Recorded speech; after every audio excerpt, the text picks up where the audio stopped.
Hola, ¿cómo están? Bueno, el propósito de este videíto es hablarles un poco de las emociones condicionadas y las emociones enfermizas. Las personas no cambian por la información que reciben, sino por la experiencia de dicha información. Por ejemplo, una persona que fuma, uno le pregunta, ¿te hace mal el cigarrillo? Y la persona te dice que sí. ¿El cigarrillo produce cáncer? Te responde que sí. ¿Y entonces por qué no lo dejas? Y no sé, te responde. Entonces vemos que la información no produce el cambio de la persona, pero sí la experiencia de la situación, la experiencia de la información. Si la persona se va a hacer una placa radiográfica y la encuentra una mancha en sus pulmones y le está faltando el aire, ahí deja el cigarrillo. Entonces, ¿qué quiere decir? Que está experimentando la información que está recibiendo. Las emociones son una fuerza psíquica. El problema no es tener una emoción, el problema es darle la intensidad adecuada a la emoción. Cuando uno le da un valor alto o exagerado, se manifiestan las conductas disfuncionales en nuestro diario vivir, y eso nos lleva a tener emociones enfermizas, de las cuales aparecen las emociones perturbadoras y las no perturbadoras. Las emociones perturbadoras son las que nos llevan a boicotear nuestros objetivos y metas. Por ejemplo, cuando una joven se decide a estudiar una carrera, de repente en la mitad de su carrera se pelea con su novio, generándole una crisis fuerte, ella abandona. Eso lleva a boicotear esa meta que ella se había propuesto. A veces nosotros adelantamos, sacamos evidencias de la realidad, sacamos conclusiones sin tener evidencias de la realidad, y a eso se le llama distorsiones cognitivas. Las distorsiones cognitivas son las que más se manifiestan en nuestras relaciones interpersonales.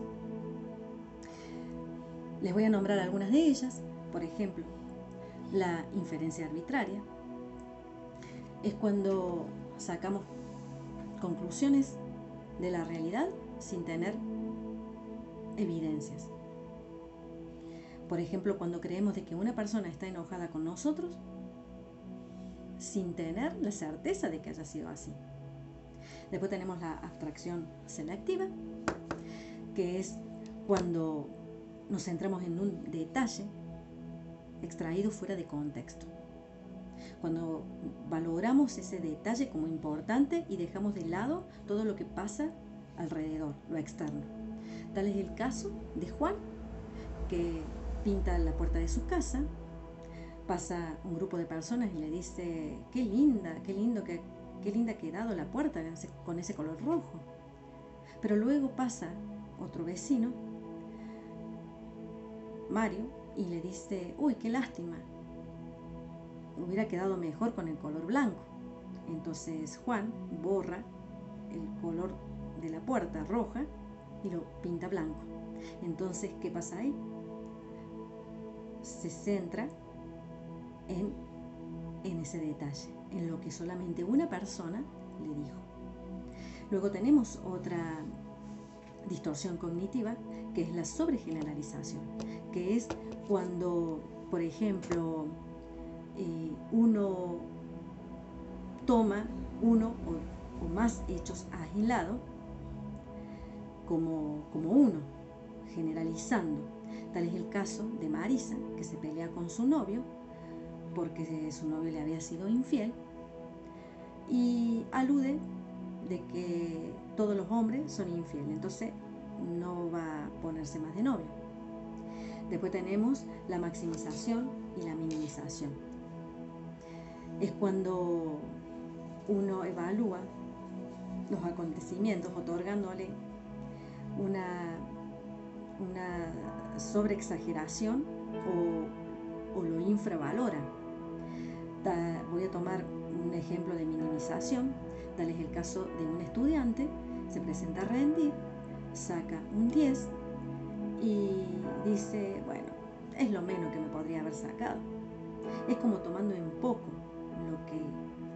lo que ha sucedido. Después tenemos otra distorsión, que es la personalización, que es una tendencia hacia nuestra persona. Por ejemplo, tal es el caso de un muchacho que va a la cancha y lo revisan para ver si tiene armas, y él piensa, ¿qué se creen estos milicos? ¿Que yo traigo armas? ¿Que tengo cara de delincuente? Pensando que solamente se lo dicen a él o se lo hacen a él. Es como haciéndose cargo de algo que es en general.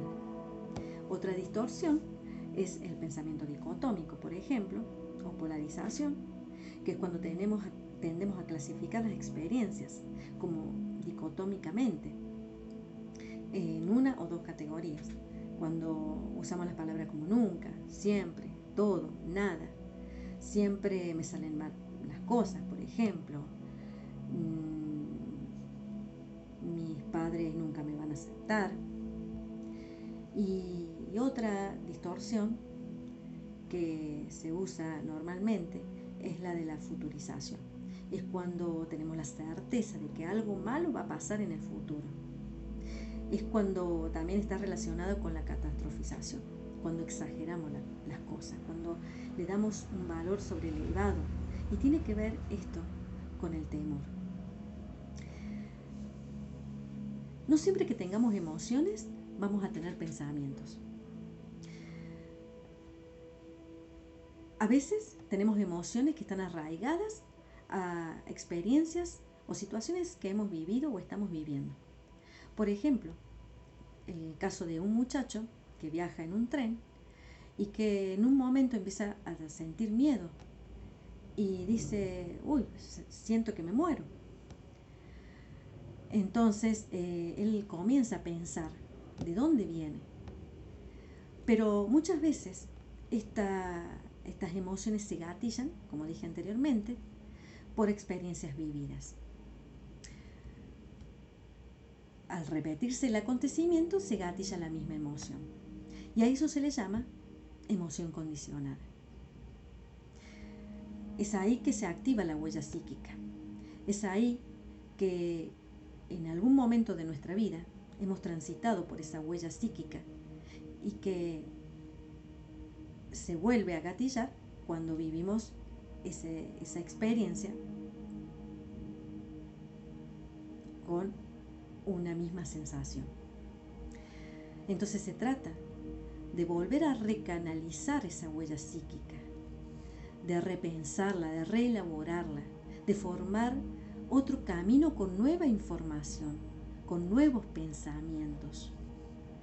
Pensar que no son los mismos ámbitos, no son las mismas personas, no son los mismos acontecimientos, no son los mismos tiempos. Y a veces es necesario dialogar, dialogar y dialogar hasta poder identificar la emoción que hemos tenido. Bueno, espero que les haya sido útil. Nos vemos en el próximo videito. Muchas gracias.